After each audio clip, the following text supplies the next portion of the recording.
อู้นี่อยู่บ้านนี่ดึงแห้งขนาดตัวนี้คอคนใหญ่เอาจับถือจับเองวะจับเองโหลดเอาได้เก้าไม่ได้กันใช่เบาอุ้ยหยุดถืออีกแล้วลุ่นปลายังนี่ยำเบ็ดเพียก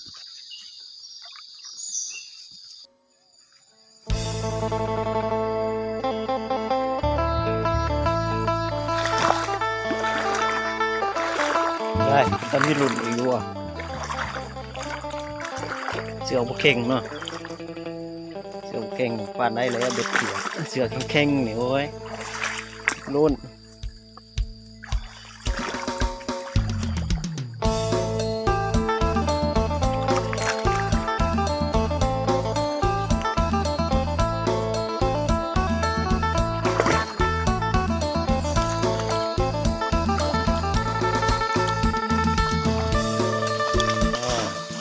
มันปลาดุก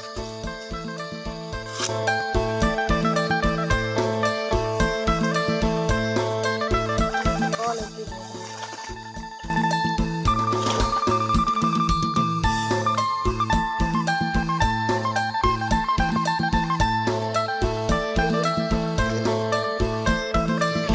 แล้วลุ่นปลายังนี่ยำเบ็ดเพียก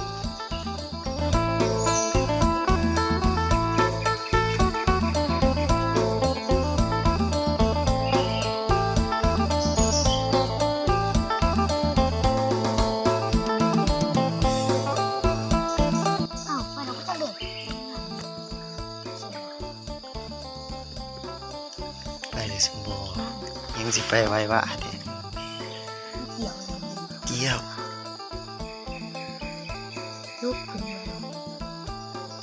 เดี๋ยวจับมันก่อนโอ้ปลาดุก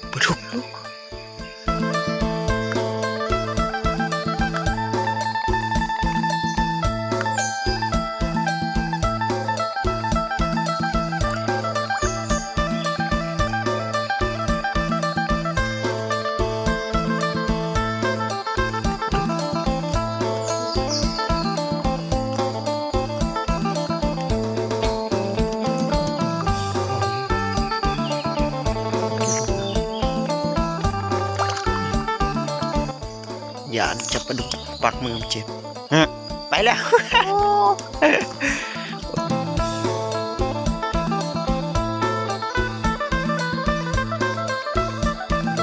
ตัวนี้ตายตัวตายนี่จำง่ายอยู่แล้วไม่ได้ลื่นปลดปากก่อน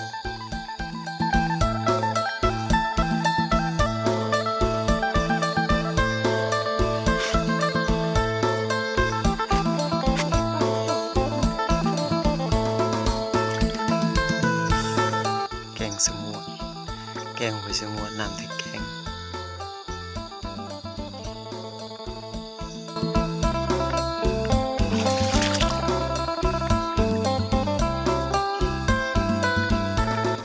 มาอีกแล้วยังอยู่ตัวนี้ตัวเป็นเกี่ยวซะ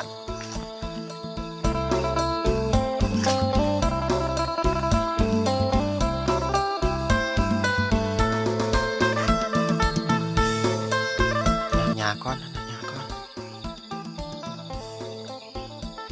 แกตุ้มของก่อนวางตัวนั้นก็สั่งออกได้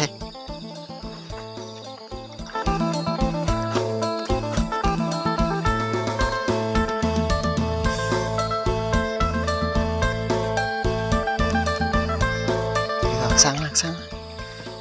ตำ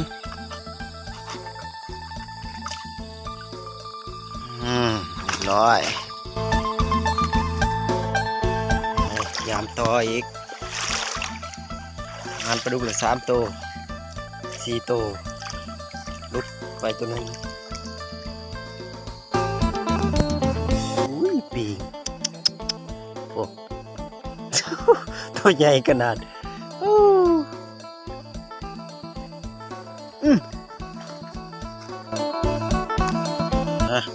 รุ่นเอกนั่นดูโอ้ได้ตายเลยบริเวณปันไดเราสั่งตัวนี้ของแง่งได้ตัวนี้ ป่าไม่ใช่ ปลาตายกันปลาตัวน้อยตัวนี้ปลาดุกหน่อยตัวปลาดุก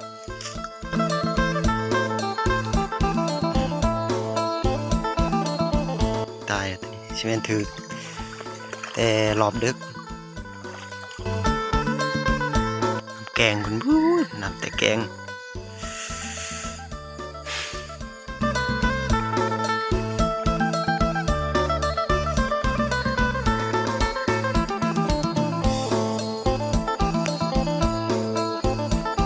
หมอกก็ลงขนาดมือนี่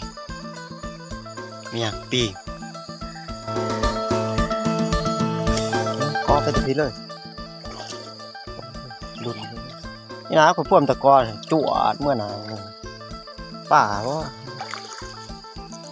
ะปกติมันป่านะ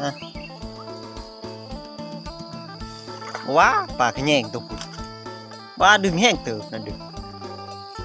ถึงเป็นป่าขยงนะตัวนี้บอก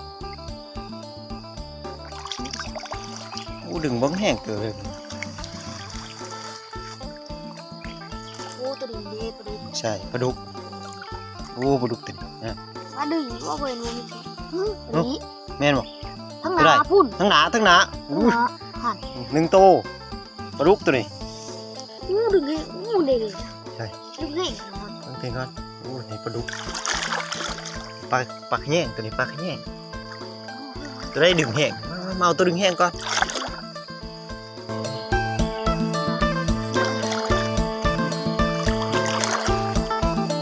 ตามมา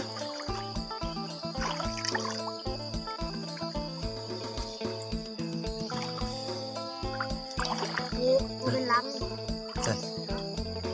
นี่อยู่บ้านนี่ดึงแห้งขนาดตัวนี้ชักดึงแห้งคอใหญ่เอาจับถือจับเองวะจับเองโหลดเอาได้ก็เอาไม่ได้กันไปเบาหยุดเอาถือจัดการเอง โอ้คอย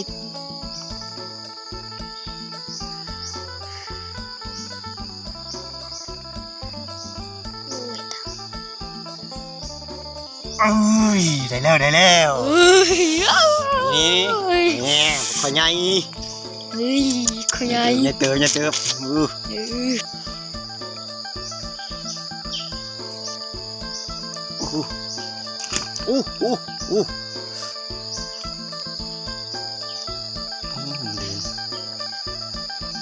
มันลื่นผุด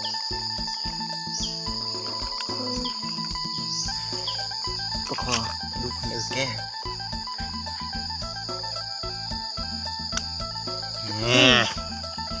ขอใหญ่มาหอดแล้วไปเอาตัวซุ่มนั่นต่อมันดึงมาแต่มันจวดมานะขอไปดึงแล้วก็ดูไปดึง เนี่ยซอฟตัวเล็ดติดบ่อนเอาปลาควายใหญ่ก่อนยันไปปลาแง่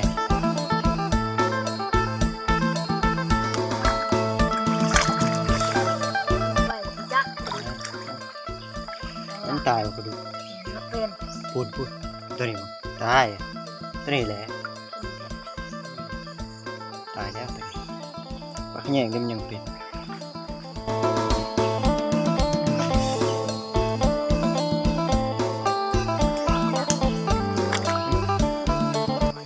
หลุนต่อตายยังโอ้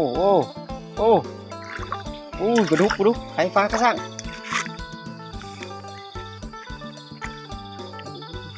ตามไข่ใหญ่ลูก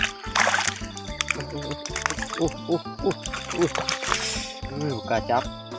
โอ้ดื้อนิดหน่อยแต่ต้องเป็นดื้อตรงด้วย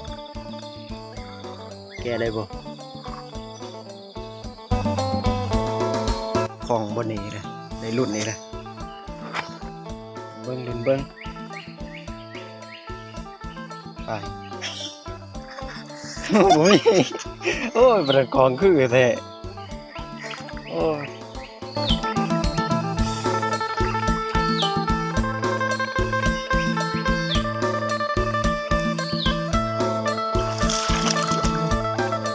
ของคือ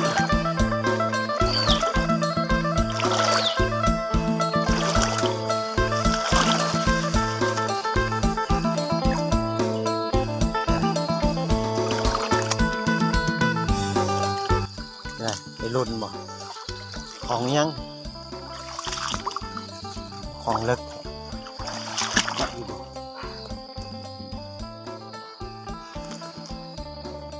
ยังยูนดิ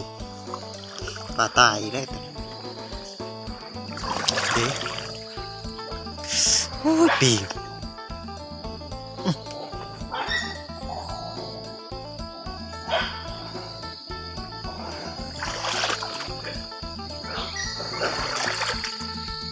ปีกพ่อปีก วู้ งู เ เมื่อวานสั่นงูอีสั่ง จักแม่ ใช่ ใหญ่แล้วป้าไม่รู้เนาะ เอ้าแน่เม้นก็จะขาวๆอยู่ เล่นเถอะ ใช่ เล่ งูอีสั่ง เล่ ปลาบ่งูกินปลาเฮ้ยเนี่ยมันดิโว้ยงู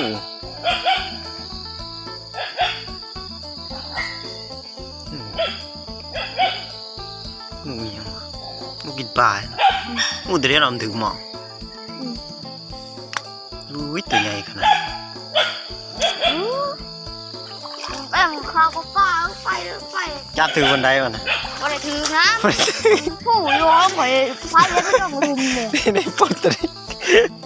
เอาแน่เป็นขาวๆบอกว่าป้าแล้วป้าตายแล้วเห็นแต่ขาวๆโอ้ยแต่ดิป้าเนี่ยปลาเค็งหมาก็พอหมาเจ๊ไม่ยังละสูโอ้ยจะได้งูตัวนี้หรออุ้ยตัวใหญ่ขนาดเอาไปหยังตายแล้วบ่หรือหยังแข้งกระดีเอ็กปลาหรืองูวะเนี่ยถือตายเลยบ่ไปเอาปลาดุกแน่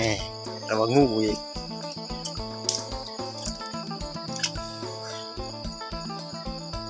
ดูแต่ปลาดุกเนาะหลอบปลากดมีแต่ปลากดหลอบปลาคอมีแต่ปลาคอได้น้ำแกงงูสงวนสีมัวๆมันหมอกลงแห้งขนาดเสาขับรถออกมาจนจิเว้นถ่า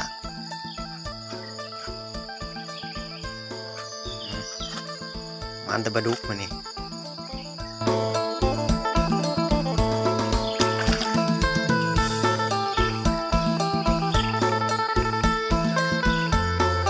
ไปจับต่อจะน้อยกระสุดเลยล่ะอยู่พองูอีกได้ของไอ้บ่โอ้ฟูงเลยปลาเค็งตัวนี้ถึงแต่ว่าคำหมดแล้วโอ้ยถึงแต่ว่าคำตีนี่คำเลยลงยามวันนี้มันเลิก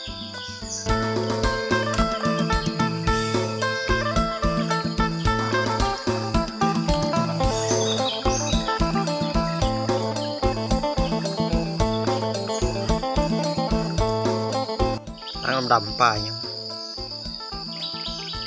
ป่าใช่ มีกระลุ่นด้วยกันเลยอ่ะ ปลาเสื่อมเดี๋ยวปลาเสื่อม ไหนวะ 2 นิ้ว 3 นิ้วใช่ว่าปลาดุกตายแล้วตัวนี้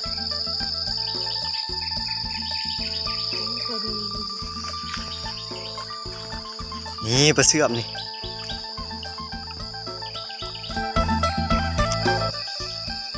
ก ำแน่นโลดนี่ออกสีดำๆเนาะกระเสื่อม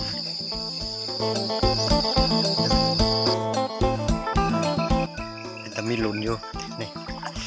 เห็นมันคลองเป็นตะมีหลุนอยู่เห็นมันคลองปลาไหมปลาบ่ปลาอย่างปลาดุกตายเลย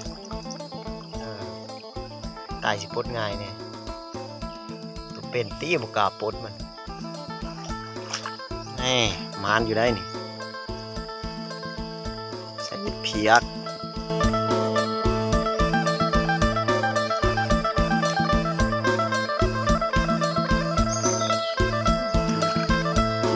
นี่ตัวนึงนี่ปลาดุกได้สองตัวเลียนติดนี่ตัวหนึ่งนี่อีกตัวหนึ่งตัวนี้ยังเป็นนี่มันแต่ปลาดุกนี่วะ3เลียนติดไหม3ไหมโอ้ยกระเดือน4ไหม4เลียนติดบ่เบิดแล้ว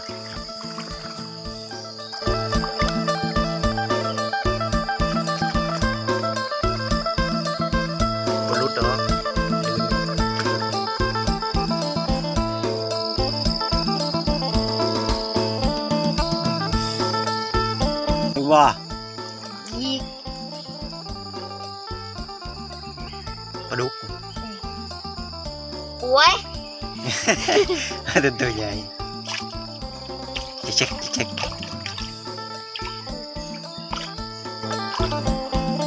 งมาเก่าจะไม่เก่าเลย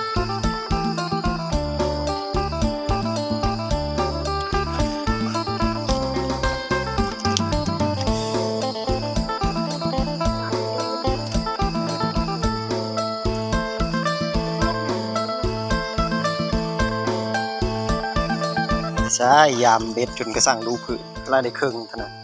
สั่งมันก็สีบัวงามเนี่ยเลยก็สั่งมันต่อหลุนต่ออีกแล้วมาดุกโอ้ยตัวนี้น้อยเดียวสิลุดอุ้ยตัวน้อยไปยังอีกเลยนี่เอ้าพ่อบ่2ตัวเล่นติดเอาตัวนั้นก่อนตัวนั้นมันสิลุดมันมากระสะไปเลยนี่ยังโอ้ตกใจบ่ได้แตกสักแตกสิลุดมันก็อันนั้นมันโอ้ยเคิงกระสักเลยขึ้นกลายยังสั่งมันก็แน่น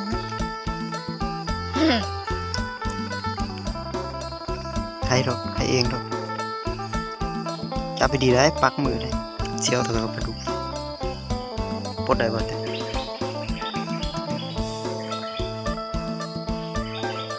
ปลดก่อนก็ได้จังยัดครับปลดเนี่ยก็มองคงถึงหมูเบ็ดนี่ก้อนนี้มันปลด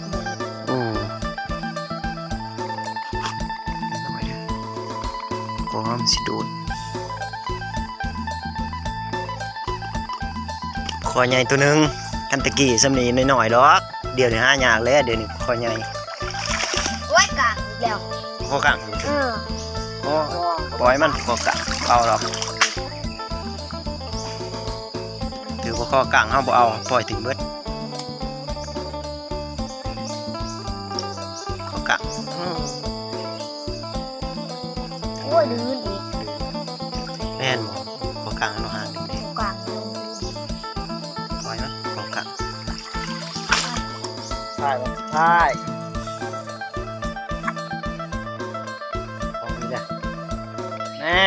าดุกสุดท้ายมันปลาดุก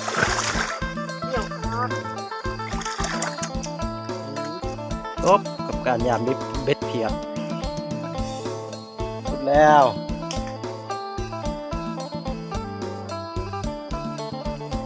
มีพี่งานอีกสิเล่นปลาปอเนี่ย